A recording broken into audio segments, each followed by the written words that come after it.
When it's destiny, you'll feel it. Carl Jung explains why. As Carl Jung once said, synchronicity is an ever-present reality for those who have eyes to see. Have you ever met someone and felt an unexplainable pull, as if the universe whispered, "This moment was meant to happen"? In today's episode on spiritual wisdom, we explore how destiny doesn't shout. It whispers through feelings, signs, and perfectly timed encounters. If you've ever wondered whether a certain person, opportunity, or coincidence was part of a bigger plan, you're not alone. Drop a comment below. Have you ever felt something was meant to be? We'd love to hear your story.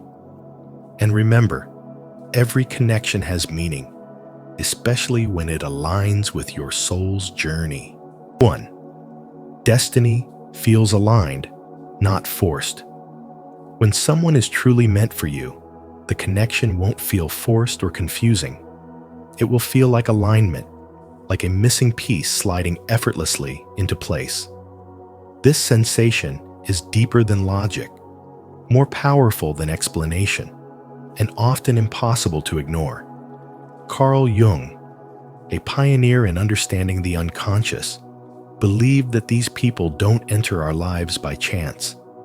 They are mirrors of our hidden desires, unmet needs, and inner growth. He called these encounters synchronicities, meaningful coincidences that reflect an invisible order behind what we think is randomness. In the journey of spiritual awakening, these moments are signs that your soul is speaking louder than your mind. You're not imagining the bond. You're recognizing something familiar in another soul, something that resonates with your truth and pulls you into alignment with your higher path. This connection is not limited to romantic love. It spans across friendships, mentorships, collaborations, even brief encounters that leave a lifelong impact. These are not random events, but soul contracts, spiritual assignments woven into your journey long before you were aware of them. In modern life, where relationships are often shallow and transactional, these destined connections feel sacred. They challenge you, awaken dormant parts of your spirit, and remind you of who you truly are beneath the masks. When you meet someone who stirs something deep inside, who reflects your wounds, your wisdom, or your worth, that's a sign of a deeper spiritual intelligence at play. Your unconscious, guided by unseen forces, is drawing this person to you not to complete you, but to catalyze your growth. Jung's wisdom teaches us to look beyond surface attraction and into symbolic meaning. The people who come into our lives at the right time are often delivering spiritual messages we need to hear. A friend who appears when you're lost. A mentor who sees your potential before you do.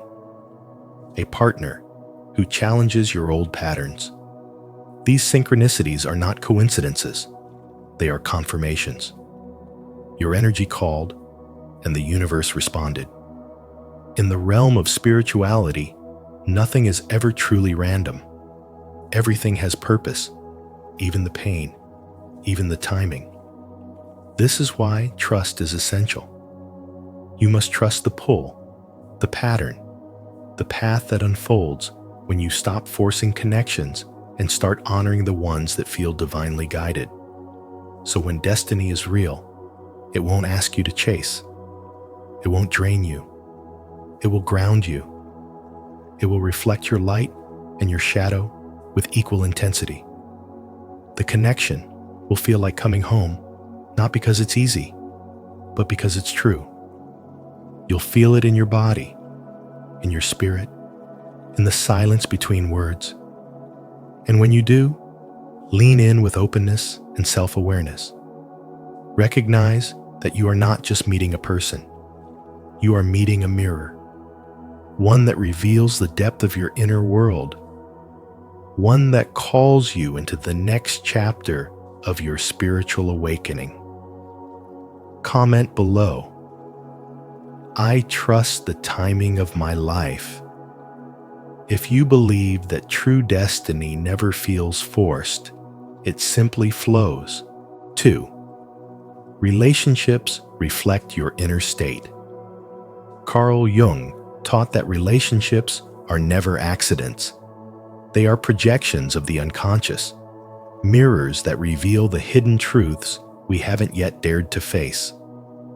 When you consistently attract people who drain you, disrespect you, or manipulate your emotions, that isn't just misfortune, it's a message. It's your inner world speaking through the outer world, showing you that there are unhealed wounds, suppressed beliefs, and unresolved pain living beneath the surface of your awareness. And until those parts of you are acknowledged, you will continue to meet them not as concepts in a book, but as real people with real impact on your heart, your peace, and your self-worth. The truth is, relationships reflect your inner state with precision, and the moment you ask yourself, what part of me is calling in this dynamic, is the moment you begin your journey of spiritual development. Every relationship is a spiritual assignment. The ones that break you are not enemies. They are messengers. They come to awaken you to the parts of yourself you've forgotten, rejected, or abandoned. If you keep attracting emotionally unavailable people, perhaps there's a part of you that is still afraid of true intimacy. If you find yourself constantly giving too much, maybe you've been taught that love must be earned through sacrifice. These patterns aren't random. They are rooted in your unconscious beliefs, shaped by your past and projected onto your present. But spirituality invites you to become aware of this, to stop blaming others and start investigating the deeper story that's unfolding beneath your relationships. And when you dare to look within, not with shame, but with compassion, you reclaim your power. Spirituality is not about escaping pain, it's about transforming it. And relationships are where this transformation happens in real time. They expose your deepest fears, but also your highest potential. They challenge your boundaries, but also call forth your truth. They wound you, yes, but they also reveal the places where love is needed most. The person who triggers you is pointing to your unhealed trauma. The one who abandons you is showing you where you still abandon yourself. And the one who sees your light, they are a reflection of the love you've begun to remember. In this way, spiritual development is not something you do in isolation. It happens in the mirror of another. It happens in every yes you give to yourself and every no you finally speak to what no longer honors your soul. The path forward is not about changing the world around you. It's about changing the relationship you have with yourself. Because once you do, the world adjusts accordingly. You'll begin to attract people who respect your boundaries, honor your growth, and meet you where you are not, because they've changed, but because you have. As your inner world rises in vibration, your outer world reflects it. And suddenly, what once felt like chaos begins to feel like clarity. What once felt like punishment begins to feel like purpose. And what once felt like confusion becomes a call to awaken. This is the invisible architecture of spirituality. This is how relationships become sacred ground for spiritual development. 3. Real connections don't demand self-betrayal. Real connections never ask you to abandon yourself. They meet you where your soul already stands, whole and unhidden. The people who are truly aligned with your destiny won't force you to perform or dim your light. They won't demand that you prove your worth or betray your inner truth just to feel loved. Instead, they offer you something far more sacred: peace.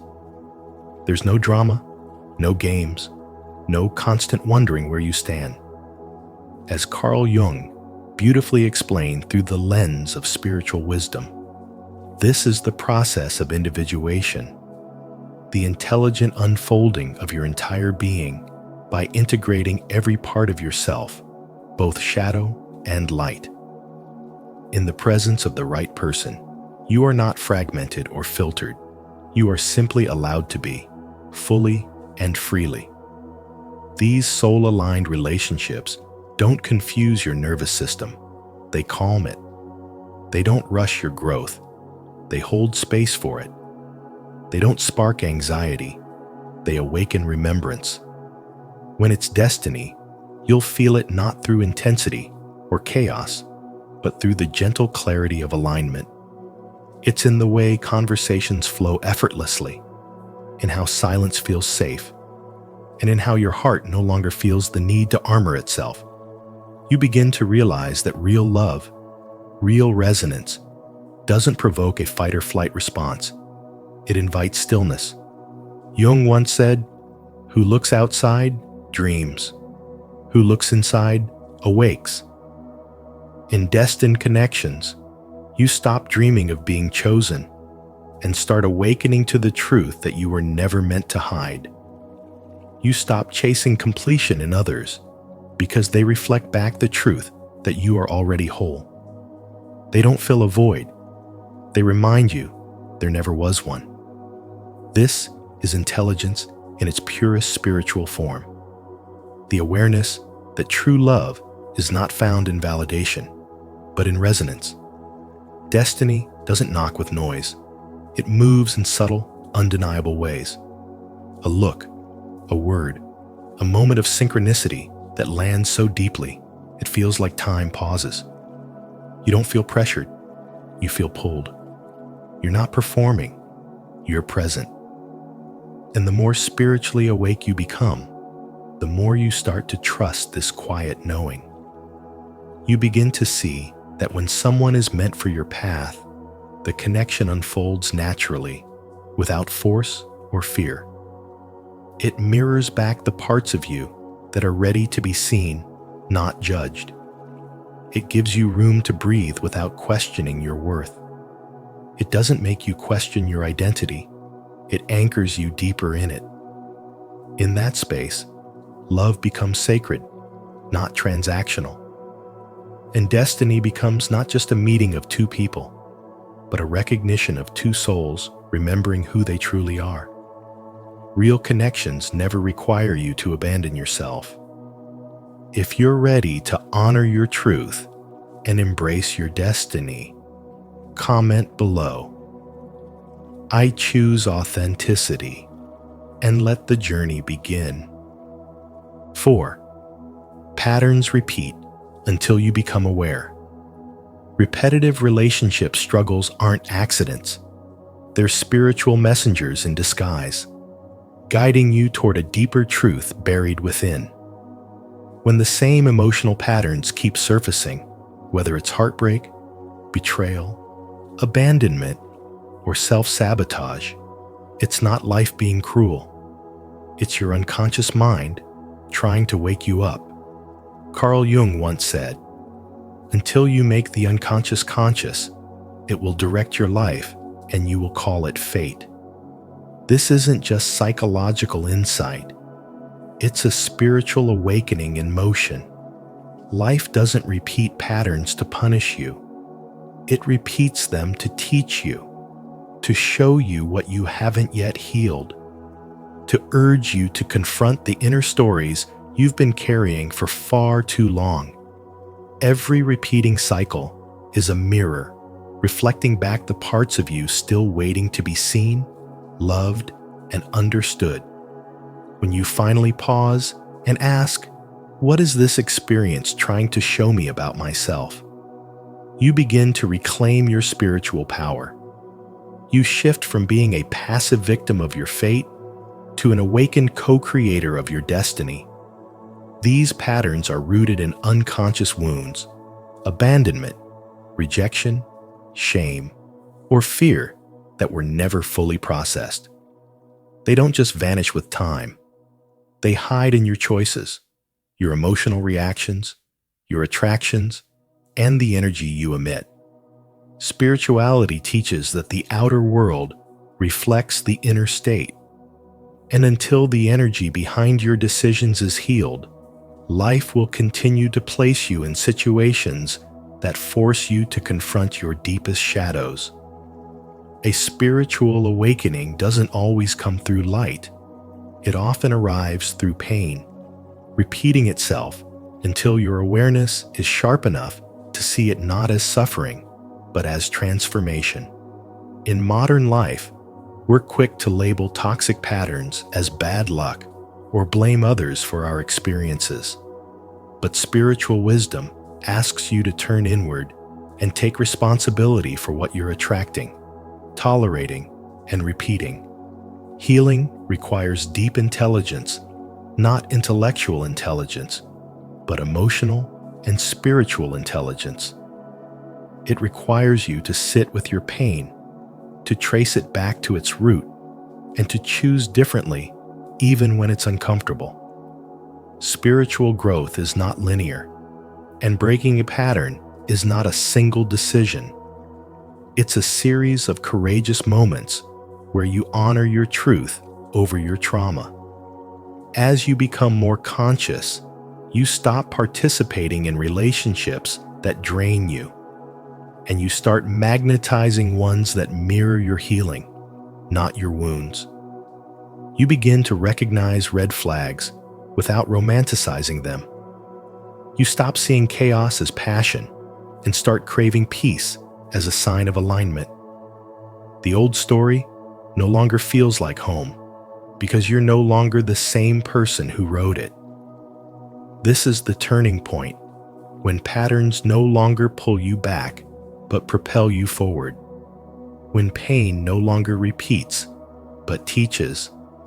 And when destiny is no longer something you wait for, but something you remember, reclaim, and rewrite through the clarity of your spiritual awakening.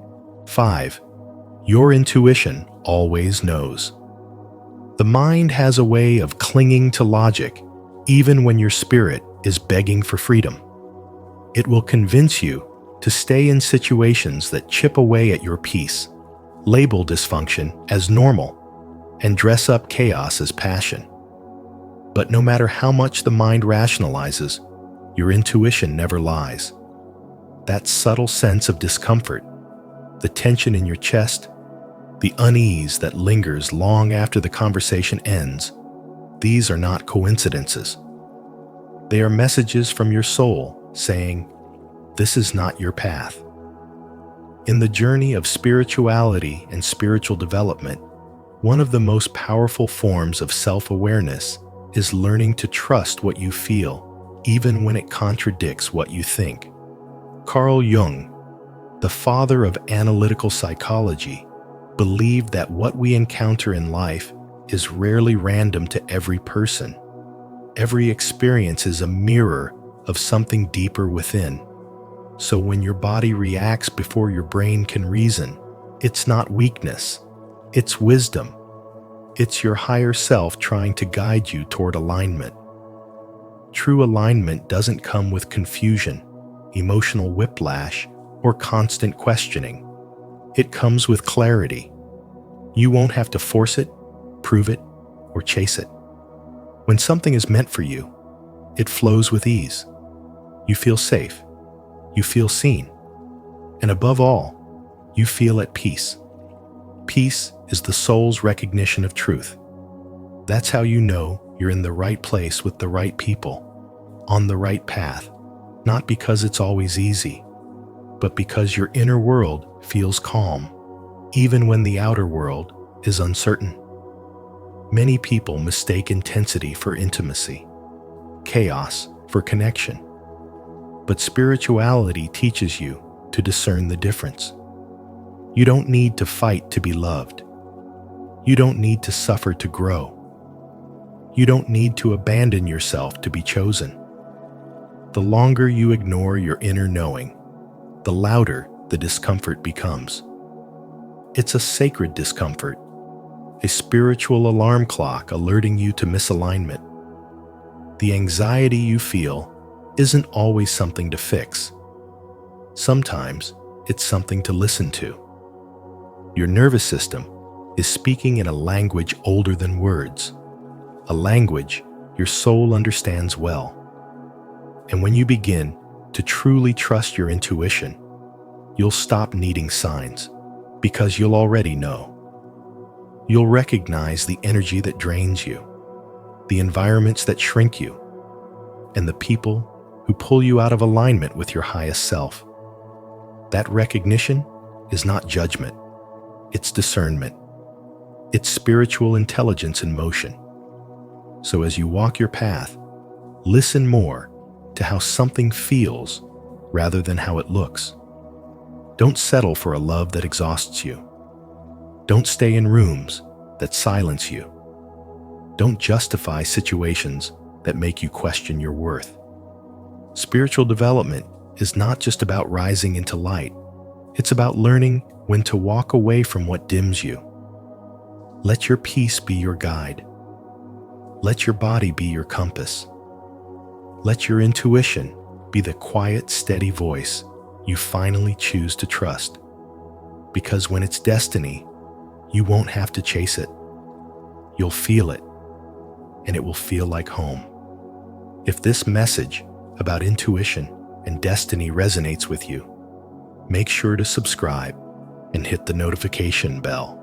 Your path to deeper spiritual wisdom and inner clarity continues with every step you take. 6. Not all. Deep connections are forever. Not everyone who enters your life is meant to stay. Some are simply meant to wake something within you. Carl Jung, a pioneer of spiritual wisdom, taught that people often appear not by chance, but by unconscious design, to reflect back to you what is hidden deep inside. Their role may be brief, but the impact can be life-altering. They don't arrive to complete you, but to challenge you, to stir your soul, and to help you confront parts of yourself that you've long buried. These connections are not always easy. They might come wrapped in conflict, confusion, or even heartbreak. But that's because their true purpose is to break down old patterns and initiate healing. In spiritual awakening, the question is never, will they stay? But rather, what truth are they revealing to me right now? That's the essence of intelligence on the spiritual path, not attaching to people, but recognizing the lesson they bring. Sometimes, these people enter during times of transition, when your soul is quietly asking for growth, not comfort. You may feel an intense pull, a deep recognition that seems beyond logic, and that's because your energy recognizes theirs. Jung called it synchronicity, a meaningful coincidence that points to a higher order. You're not imagining it. There is a reason you crossed paths. But the universe doesn't always pair you with people who stay forever. It pairs you with those who awaken you, and that's far more sacred. You were not meant to possess them. You were meant to evolve through them. And the most spiritually intelligent thing you can do is to stop asking why they left and start asking why they came. If you look closely, every connection teaches you something essential about your own becoming. One may mirror your wounds, another may reflect your potential. Some may come to show you how far you've strayed from yourself, while others remind you of the love you forgot you deserved. Don't measure the value of a connection by its duration, but by its depth, by how much it shifted your awareness. True spiritual wisdom isn't found in holding on. It's found in letting go with grace, in understanding that the lesson is often more important than the person. And when it's destiny, you won't have to chase it. You'll feel it in the alignment, in the peace, in the quiet recognition that this encounter, however fleeting, was a turning point in your evolution. 7. Love isn't about completion. It's about wholeness. Love isn't something that comes to complete you. It's something that meets you when you are already whole. According to Carl Jung's spiritual wisdom, what you attract into your life is never random. It's deeply aligned with the energy you are emotionally and spiritually ready to sustain. You don't receive love because you desperately need it. You receive it when your inner world is prepared to hold it without clinging, controlling, or collapsing. You attract what your soul is ready to mirror. And that's why relationships should never be about fixing the broken pieces in you. They should reflect the love, the wholeness, the self-awareness you've already cultivated within. Real love flows naturally from a place of emotional maturity and grounded self-respect. It doesn't come to rescue you from your loneliness. It arrives because you've already made peace with yourself in solitude. When two people meet without the burden of expectation, when each person is rooted in their own sense of purpose and inner strength, love becomes an extension, not a remedy.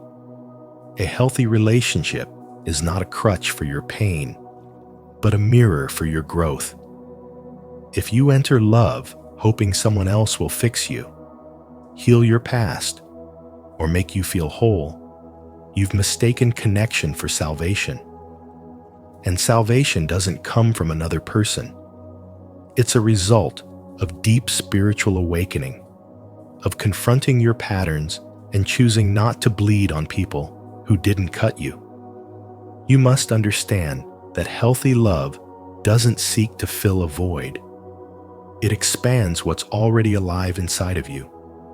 Two emotionally whole people in love don't complete each other. They walk side by side, in reverence, in respect, honoring each other's sovereignty. This is where modern love often falls apart. We've been taught to chase the rush, the thrill, the person who makes us feel butterflies. But we haven't been taught to look inward first, to ask, am I emotionally available for what I say I want? Do I have enough self-respect to say no to what only feeds my ego? Do I have enough emotional intelligence to recognize when someone is not aligned with my peace? Love isn't about being rescued. It's about rising. It's about being whole enough to invite another whole person into your life without needing them to patch your wounds. Wholeness is not about perfection. It's about integration. It's about knowing your shadows, your wounds, your truth, and loving yourself through all of it. From this space, you stop chasing love, and instead, you become the space where love can land. The essence of spiritual awakening is learning that relationships are not destinations, they are reflections. And what they show you is who you are, what you're still healing, and what you're ready to receive. So if you want lasting love, don't look for someone to make you feel better. Look within, do the work, heal, awaken. Respect yourself enough to become emotionally ready for the kind of love that doesn't drain, doesn't confuse, and doesn't hurt. Instead, it nourishes, elevates, and reflects back to you the truth that you were already enough. If you're still here, type, "I am whole within myself" in the comments. Your voice helps us build a space of healing and truth. Don't forget to like, subscribe, and turn on the notification bell for more insights on spiritual wisdom and Carl Jung's teachings. 8. Choose yourself first, and the right person will follow. When you stop choosing out of fear, desperation, or the ache of loneliness, and instead begin choosing from a place of truth, self-worth, and inner peace, you no longer seek validation outside yourself, because you've started building it within. This is the moment your energy shifts, your spirit rises, and you begin walking the path of true spiritual development. As your frequency elevates, you start attracting people who resonate with your healed and authentic self, not because you're trying to find someone to fill your emptiness, but because your wholeness becomes magnetic. Carl Jung once said, "Until you make the unconscious conscious, it will direct your life and you will call it fate." And this is exactly what happens when you awaken to your own patterns. The people who once felt irresistible may begin to lose their grip on your soul, not because they've changed, but because you have. The right person doesn't feel like a war zone. They feel like home. They don't provoke chaos in your nervous system. They soothe it. And you'll only recognize this kind of love when you stop choosing from fear and start choosing from faith in yourself. This inner alignment begins with a powerful and honest question. Am I the right one for me? Because every relationship we attract is a mirror. If you constantly feel unchosen, abandoned, or misunderstood, it's not about blaming others. It's about asking what part of you still feels unworthy and why that part keeps leading the way. Spirituality teaches us that our external experiences reflect our internal beliefs. So when you notice patterns repeating heartbreaks, emotionally unavailable partners, relationships that drain instead of nourish, you must pause and reflect. What am I still trying to prove? And to whom? What does this person reveal about the beliefs I hold about myself? Are they showing me the parts I need to reclaim, love, or protect? This is not about self-blame. It's about spiritual awakening. It's about becoming so radically self-aware that you no longer accept love that costs you your peace. In this state, choosing yourself isn't just an act of self-love. It becomes an energetic declaration to the universe that you are ready for more. And when you stand in that truth, you begin to notice something miraculous. You're no longer magnetized to the chaos you once called passion. Instead, you crave stillness, presence, and depth. You stop performing for love and start receiving it effortlessly from those who see and honor your soul. And that's when the right person arrives, not as a savior, but as a mirror to your spiritual growth. They don't complete you, they meet you.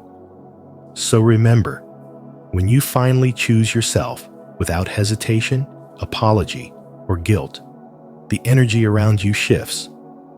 The connections that no longer align will fall away, and the ones that do will find their way to you naturally. This is not wishful thinking, it's vibrational alignment. It's intelligence guided by spiritual wisdom. It's destiny meeting preparation. And it always begins with one courageous question. Am I truly choosing from love, or am I still choosing from fear? The answer will determine not just who follows, but who stays. 9. True love is calm, not chaotic. True love is never chaotic. It is calm, steady, and deeply grounding. When it's real, you won't feel the need to chase it, fix it, or force it into alignment. It arrives with a silent kind of certainty, one that speaks to your soul more than your fears.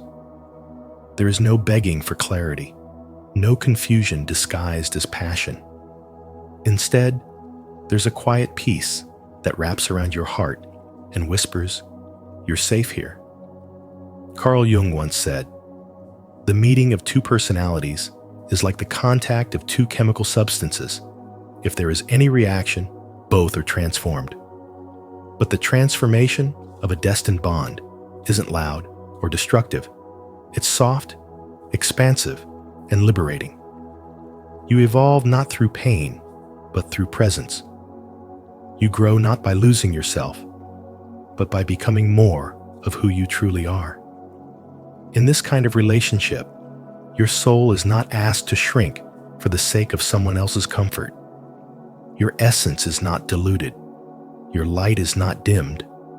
Instead, you're met with reverence. Your dreams are supported. Your spirit is held with care. This is what spiritual wisdom looks like in practice. It honors your individuality while nurturing the sacred connection you share.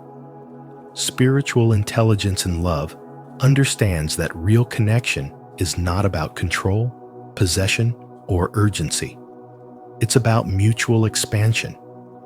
It's about finding someone who doesn't interrupt your path, but walks it with you gently, intentionally, and without fear. There is no pressure to perform or prove. You simply are, and that is enough. What so many mistake for love are often just unhealed trauma playing dress-up. Chaos is not a sign of chemistry, and drama is not evidence of depth. True love doesn't ignite your nervous system. It soothes it. It does not pull you away from your peace. It leads you back to it. Spiritual awakening allows you to see this clearly. It teaches you to recognize the difference between addiction to emotional highs and the calm resonance of alignment. When it's destiny, the love feels like home. Not because it's perfect, but because it's true. You're not left guessing, doubting, or shrinking. You're seen, you're heard, you're held, and more than anything, you are free to grow, free to expand, free to be who you are meant to be. So when love enters your life wrapped in peace instead of noise, respect instead of fear, expansion instead of control, don't question it. Don't run from it because it feels unfamiliar. Calm love is not boring love. It is elevated love. It is spiritually intelligent love.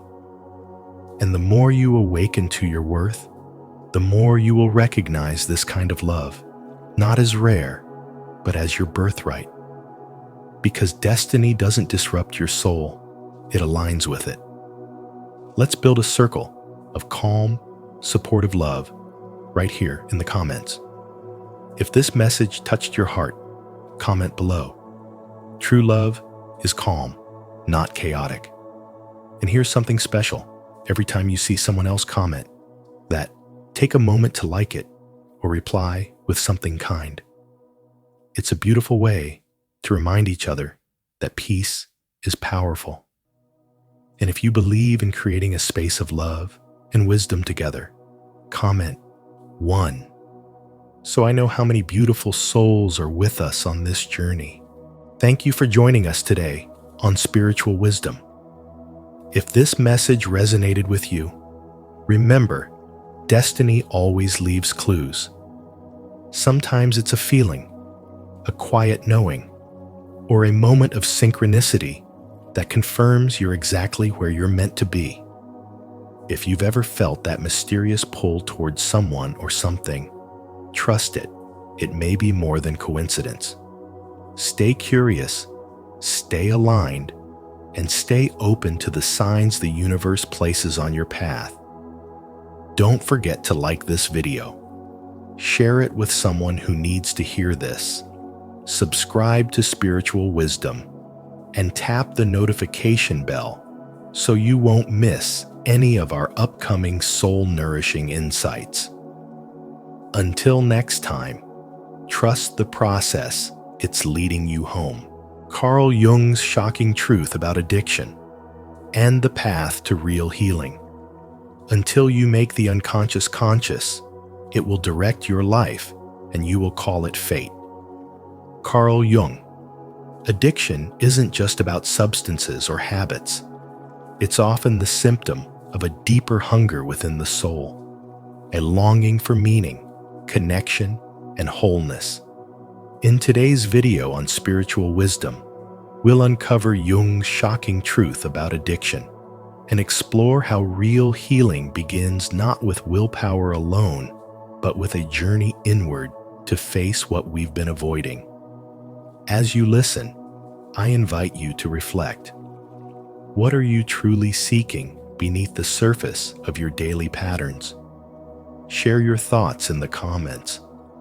Your story might inspire someone else's breakthrough. 1. Addiction is not always obvious. Addiction is not always what people imagine. It is not only in the bottle, the pill, or the needle. It can hide in the way your thumb moves across a screen for the 9th time in a single minute. Not because you're searching for something meaningful, but because silence feels unbearable. It can be the endless cycle of just one more episode until an entire night disappears into the glow of a screen. It can be the way your mood lifts only when a certain person's text arrives, giving you that small, fleeting hit of validation. Often, you are not chasing a high at all. You are running from a deep, untraceable low, one you can't quite put into words. Carl Jung, the Swiss psychologist who explored the unseen depths of the human psyche, would never treat addiction by focusing on the habit alone. He believed addiction was not the real problem. It was a symptom, a sign that the soul was wounded and searching for something it had lost. He would not begin by telling you to quit scrolling or stop drinking. Instead, he would ask what emptiness you are trying to fill, what pain you are trying to bury, what truth you are afraid to face. To Jung, every addiction is rooted in a spiritual hunger, a longing for wholeness and meaning that has been misplaced into compulsions. Until that hunger is met at its source, no amount of willpower will truly set you free. We live in a culture that treats symptoms, delete the app, pour the alcohol down the sink, throw away the cigarettes, and while these actions can help in the short term, they do not touch the root. The soul cannot be deceived. If the wound remains unhealed, the addiction will only shift into a different form, moving from one habit to another, like water finding a new channel. Real healing is not about becoming better in the eyes of others.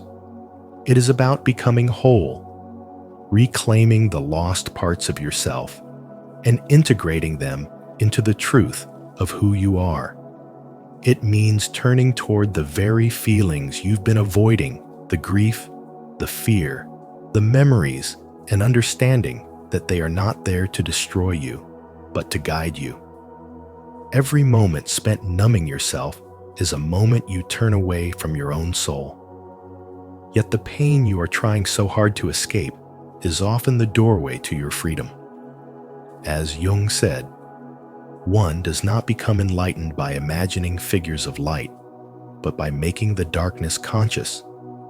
Healing means facing that darkness directly, sitting with the discomfort and letting it speak. It is not a gentle path. It can feel like falling apart before you begin to come together, but it is the only path that leads to true freedom. Addiction, in its essence, is not about what you consume. It is about what consumes you. It is the silent battle between the false self you built to survive and the authentic self that longs to live. Freedom begins when you stop asking how to quit and start asking what your soul is truly starving for. When you feed that hunger with truth, love, and presence, the compulsion begins to loosen its grip. and even the most invisible chains will eventually break. Have you ever noticed the subtle addictions in your life? Those quiet habits that keep you distracted from what's really going on inside? If you have, share your experience in the comments so we can learn from one another. If not, comment, "I will pay attention," and let's begin this journey to real healing together. 2. Jung's core insight. Carl Jung's profound insight revealed that addiction is never the root problem. It is merely the visible symptom of something far deeper, a painful disconnection from the true self. This inner split, what Jung referred to as psychic splitting, often begins in childhood when authenticity carried a price. Perhaps the moments you spoke your truth were met with criticism, or when you expressed your feelings, you were told to toughen up and hide them. Maybe your dreams were dismissed as foolish, or your individuality was met with disapproval. Each time this happened, a message was imprinted in your mind. Certain parts of you were not safe to reveal. To survive, you learned to suppress those authentic parts and present only the version of yourself that others found acceptable.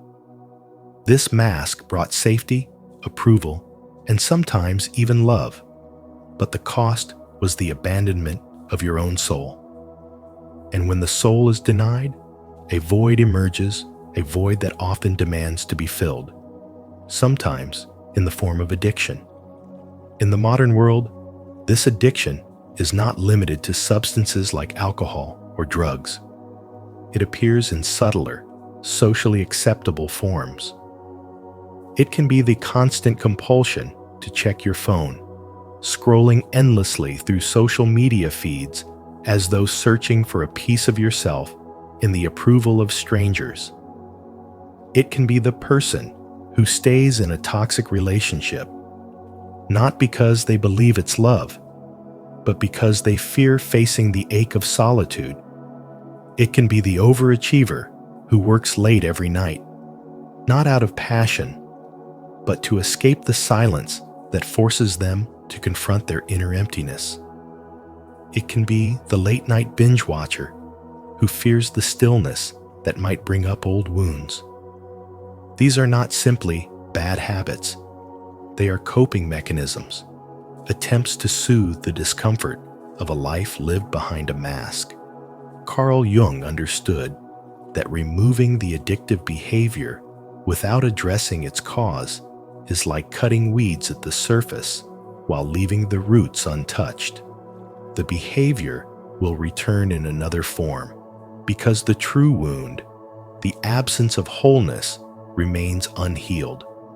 That's why someone might quit drinking only to become addicted to work, or step away from an unhealthy relationship only to repeat the same dynamic with a different person. Without reconnecting with the lost parts of ourselves, the cycle continues. Consider the colleague who buries themselves in projects long after office hours, not out of ambition, but because the tension at home feels unbearable. Or the friend who curates every moment for social media, chasing validation that temporarily fills a deeper void. On the surface, these behaviors may look different, but at their core, they are all born from the same hunger, the hunger to feel whole, seen, and safe in one's own skin. Jung would say that until we face this spiritual wound, no real healing can take root. True healing is not about finding a shinier, more convincing mask. It is about removing the mask altogether and meeting the raw, unfiltered truth of who you are. It is about turning toward the inner child who once had to hide for safety and letting them know they are free now. It is about listening to your needs without dismissing them, honoring your feelings without shame, and choosing to live according to what is real for you, even if it means losing the approval of others. This is not only psychological work, it is deeply spiritual work. For when you reclaim the abandoned pieces of yourself, you do more than overcome addiction. You restore the integrity of your soul. Addiction, then, is not your enemy. It is your messenger. The habit is not the disease. It is the signal that something within you is longing to be healed. The path to real freedom is not in taking away the crutch and pretending you can walk, but in strengthening the parts of you that once felt too broken to stand. And in the words of Carl Jung, when you live in alignment with your true self, you no longer need the false comforts that once kept you alive. You become whole, and in that wholeness, you discover a freedom that no addiction can ever replace. 3. Spiritual thirst. Carl Jung believed that addiction is rarely about the drug, the drink, or the habit. It is about a spiritual thirst so deep that the soul cries out for wholeness, for something true to fill the hollow spaces inside.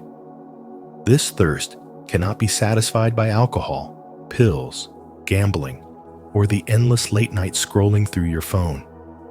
It is a hunger for meaning, for real connection, and for the lost parts of yourself you abandoned long ago. Jung once said, "People will do anything, no matter how absurd, to avoid facing their own soul."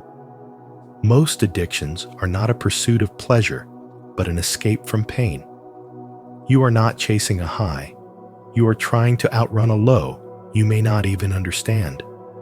One that often comes from years of emotional neglect, buried grief, or living a life that betrays your own nature. Addiction, in Jung's view, is the unconscious mind's desperate attempt to restore balance, to drag you toward the parts of yourself you've ignored. Yet you cannot heal what you refuse to face. Detoxing the body without healing the soul is like repainting a house whose foundation is crumbling. It may look fine for a moment, but it is still falling apart. The real work begins when you stop asking, "How do I quit?" and start asking, "What is my pain trying to tell me?" Imagine the man who works himself to exhaustion every week, then drowns his evenings in alcohol to unwind. On the surface, the problem is the drinking. In truth, the real wound is spiritual. He feels trapped in a life that does not align with his values, cut off from anything that brings his heart to life. The bottle is only a bandage. The wound lies deeper. Healing begins when he dares to face the silence he has avoided and reconnects with the lost parts of his soul. Jung's approach to addiction was not about attacking the symptom, but awakening the soul. Without addressing the root cause, the emptiness, the disconnection, the loss of spiritual alignment, recovery remains fragile. Viktor Frankl wrote, "Those who have a why to live can bear almost any how. Without that why, we look for substitutes for small, fleeting hits of pleasure to fill the void. True healing is found by answering the deeper call, slowing down enough to hear the voice within, seeking spiritual nourishment in nature, in art, in prayer, in meditation, in acts of service, anything that feeds the soul in ways no substance can. It is making peace with pain, not by drowning it, but by listening to it. The thing you fear most, turning towards your emptiness, is the doorway to the fullness you have been searching for all along. When you meet your shadow and hold your pain with compassion instead of running from it, the addiction begins to loosen its grip. Healing is not instant, and it is rarely comfortable, but it is the most important journey you will ever take. Because addiction is not a curse, it is a signal, a spiritual alarm that your soul is ready to come home. comment below, "I choose wholeness," to affirm your commitment to healing the inner emptiness and embracing your true spiritual path. 4. Dopamine and emotional suppression. Chronic suppression of true needs and emotions quietly erodes the vitality of the soul, draining the brain's dopamine reserves until life feels stripped of color and meaning. In this flattened emotional state, the mind becomes desperate for stimulation, searching for artificial relief through behaviors that offer quick, temporary highs. What begins as a harmless escape, a glass of wine after work, hours lost in social media, compulsive online shopping gradually transforms into a cycle of emptiness, craving, escape, shame, and back to emptiness. Over time, the brain learns to depend on these fleeting bursts of pleasure, not to seek joy, but to avoid the gnawing void within, a void that is not merely psychological, but deeply spiritual.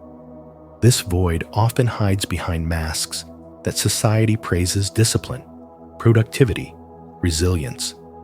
You tell yourself you are strong because you endure discomfort, successful because you never stop working, in control because you suppress what hurts. Yet beneath the surface, the soul is starving. By silencing your emotional truth to maintain peace, meet expectations, or uphold an image, you teach your inner self that its needs are unworthy of attention. This silent abandonment deepens the hunger for escape, making the addictive cycle feel both inevitable and inescapable. True healing is not found in simply stopping the behavior, but in reclaiming the parts of yourself that were exiled in the process of survival. Carl Jung believed that addiction could not be cured through discipline alone. It required a reconnection to the soul. Turning toward your emotions rather than running from them allows dopamine to flow naturally again, not through artificial highs, but through authentic self-alignment. This is a process of sitting with discomfort, facing shame without letting it define you, and walking into the locked rooms of your own heart to bring back what you once abandoned. Addiction, then, is not only a prison, but also a message, a call from the soul that something vital has been neglected for far too long. The emptiness is not the enemy, but the doorway. By stepping into it with courage, you discover that what you were seeking in every escape was never outside of you. It was the forgotten wholeness of your own being, patiently waiting for your return. 5. Healing requires integration, not willpower. Carl Jung said that true healing is never about suppressing or overpowering your impulses. It is about bringing what lies hidden in the unconscious into the light of awareness, facing the shadow you have buried, and reclaiming the parts of yourself you have long abandoned. Willpower alone can make you quit for a while, but it cannot transform you because it does not address the root cause of the pain. Addictions, whether they are to alcohol, drugs, gambling, work, relationships, or even the endless scroll of a phone, are not the problem itself. They are the symptom, a signal that something inside you is unresolved. You might silence the craving for a season, but if you never look at the wound it is protecting, you will simply trade one addiction for another, living in the same cycle with a different disguise. It is like living in a house where certain rooms have been locked for years. You avoid them because of the memories they hold, but the dust and stale air in those rooms seep through the walls until the whole house feels heavy.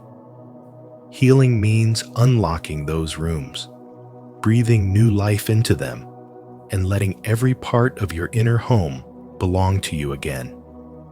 This is why so many people relapse or shift from one coping mechanism to another.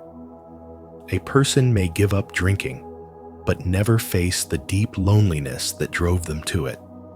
Eventually, that emptiness will demand to be filled again, perhaps by overworking, binge watching, or seeking constant approval. In our modern world, we are told to fix ourselves with routines, motivational slogans, or productivity hacks. But often, these are just sophisticated ways of running from ourselves. Carl Jung warned that what we refuse to acknowledge does not disappear. It becomes the invisible force that shapes our thoughts, choices, and relationships. The overly cheerful friend masking despair. The high achiever driven by a fear of being unworthy. The influencer who shines online but feels hollow when the screen goes dark. All are examples of the shadow at work, quietly pulling the strings from beneath the surface. Real recovery is therefore a spiritual journey of integration. It is not about killing the part of you that seeks escape, but understanding what it has been trying to protect all along. It is about meeting the wounded inner child who learned to survive through avoidance or distraction and assuring them that it is now safe to feel, to grieve, to be seen. Integration means taking back every exiled piece of yourself until you stand whole and authentic, no longer fractured between who you are and who you pretend to be. This process will test you. It will demand that you sit with discomfort, face truths you have avoided, and let go of the false self you built for survival. But it is the only path that leads to freedom that lasts, because willpower may carry you through the beginning, but integration keeps you from going back. When you stop asking, "How can I resist this?" and start asking, "What is this trying to tell me about my soul?" you turn addiction from an enemy into a messenger. And when you finally listen, with courage and compassion, you discover that healing is not about becoming someone new. It is about remembering who you have been all along. Leave a like, subscribe to Spiritual Wisdom, and turn on the notification bell so you never miss powerful insights like this. Type in the comments, "I choose to heal and reclaim my whole self," to affirm your journey toward true recovery and inner peace. 6. 3 core tools for healing.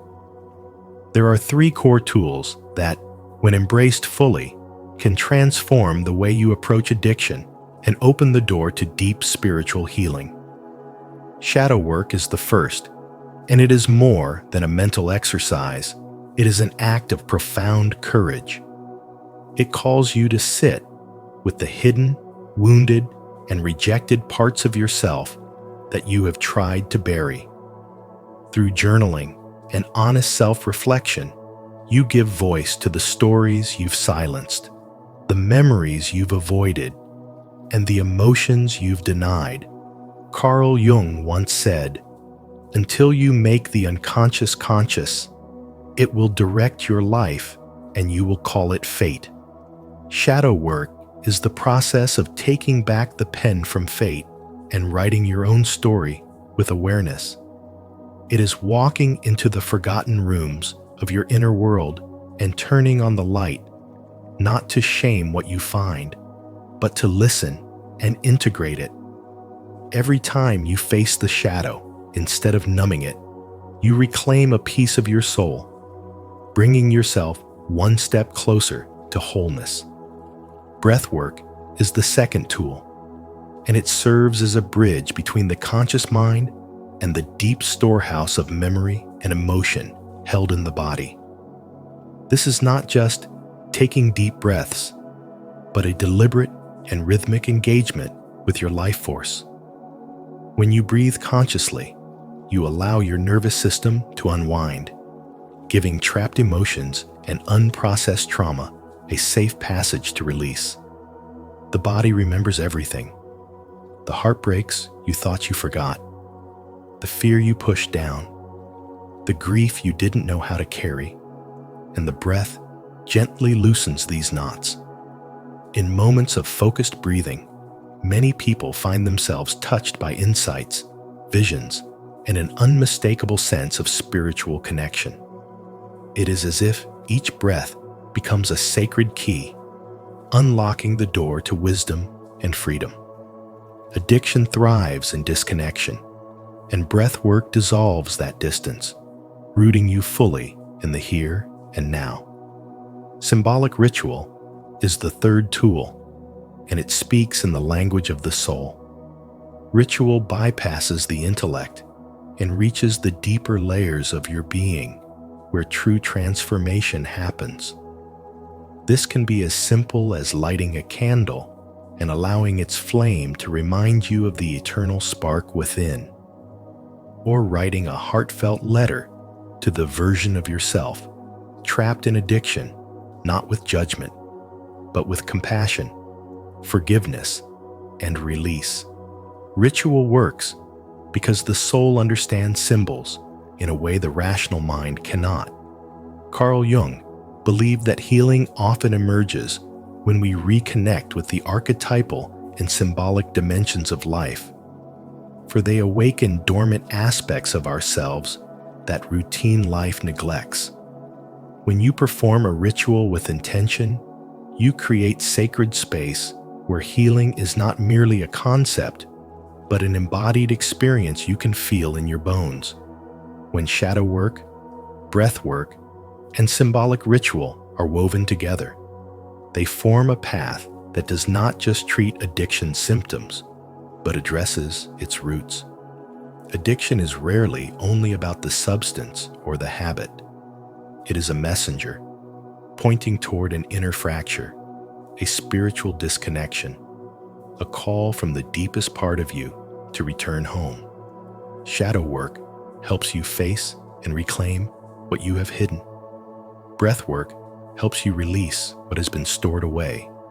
And ritual helps you speak directly to the soul, restoring the bond between who you are and who you were meant to be. In walking this path, you begin to understand that healing is not about becoming someone new. It is about remembering and returning to the wholeness that was always within you. As we explore these three core tools for healing: shadow work, breath work, and symbolic ritual, let this be your moment to commit to your own transformation. Your presence here shows your soul's readiness to reclaim its wholeness. Comment below: I choose to heal my soul, as a declaration of your journey toward real freedom. Now, let's walk together toward the next chapter of your healing. 7. Individuation. Becoming whole. Healing is not about returning to who you were before the pain or the addiction. It is about becoming whole, stepping into a truer version of yourself that your soul has always been calling you toward.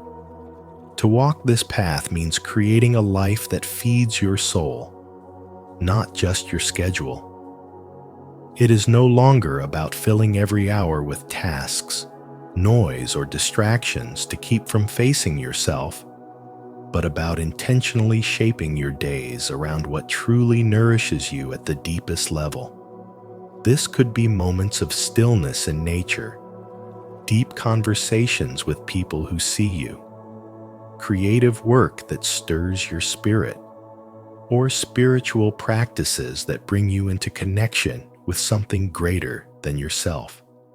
When you live in a way that honors your truth, life stops feeling like something you need to escape from and begins to feel like something you are grateful to be in. It also means replacing stimulation with meaning. Addiction often works by hijacking the brain with a loop of short-lived dopamine hits, giving the illusion of satisfaction while leaving you emptier than before. The high becomes less about pleasure and more about avoiding discomfort.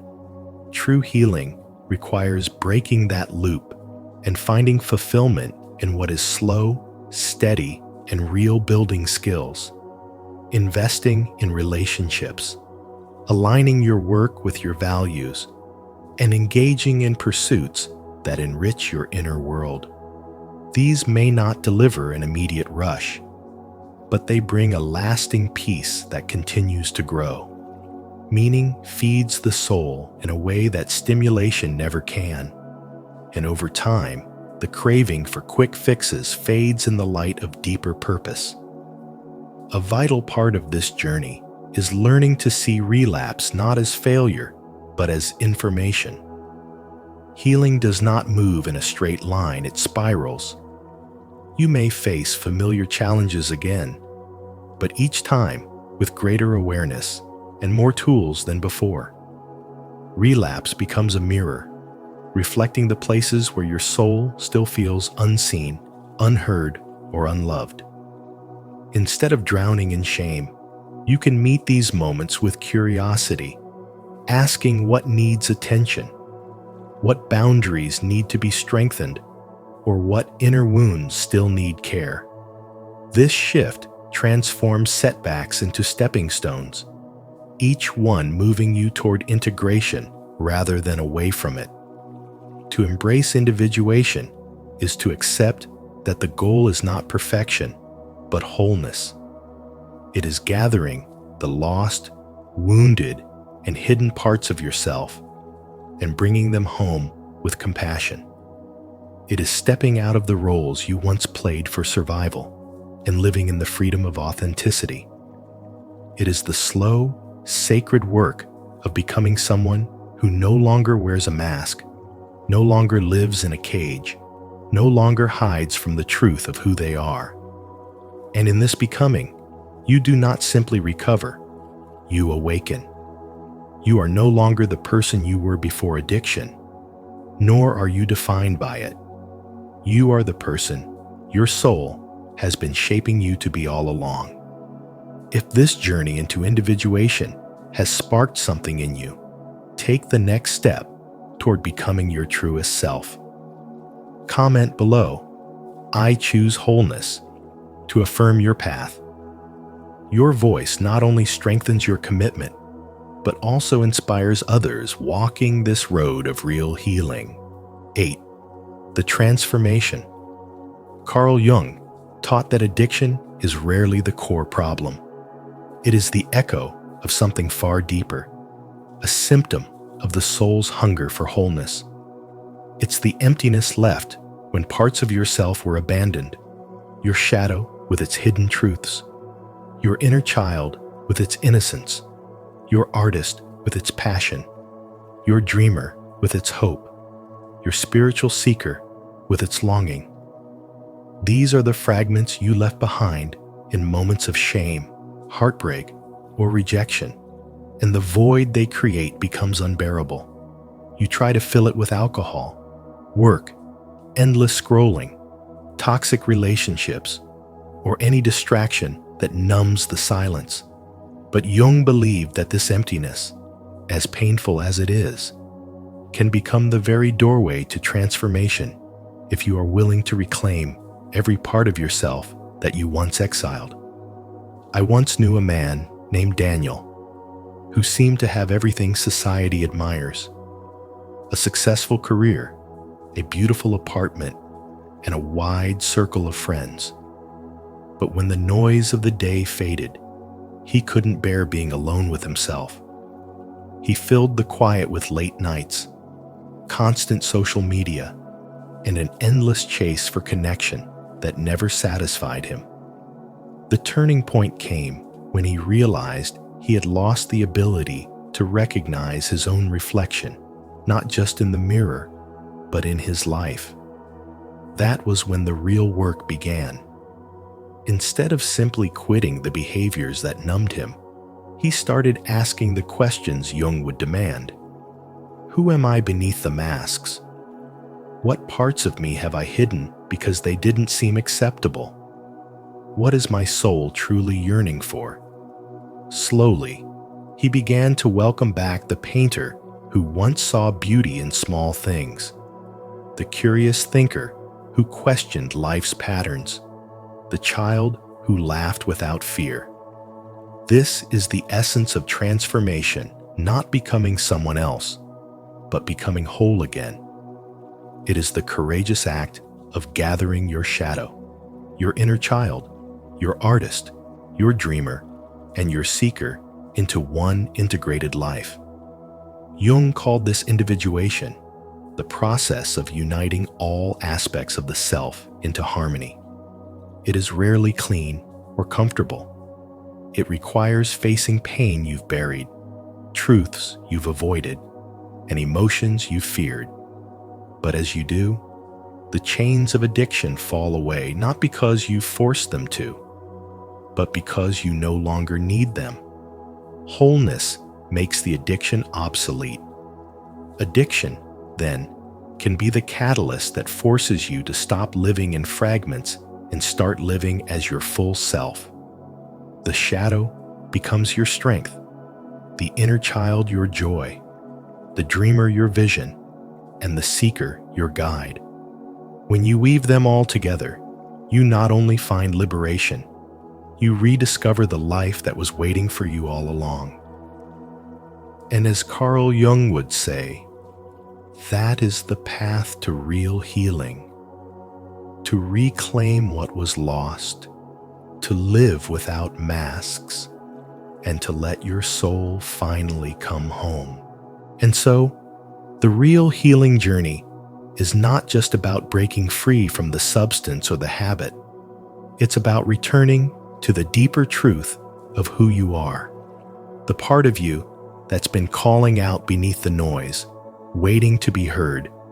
As Carl Jung taught, addiction is not the enemy, it is the messenger, pointing us toward the wounds our soul longs to heal. If this message spoke to you, let it be the start of your own path to wholeness.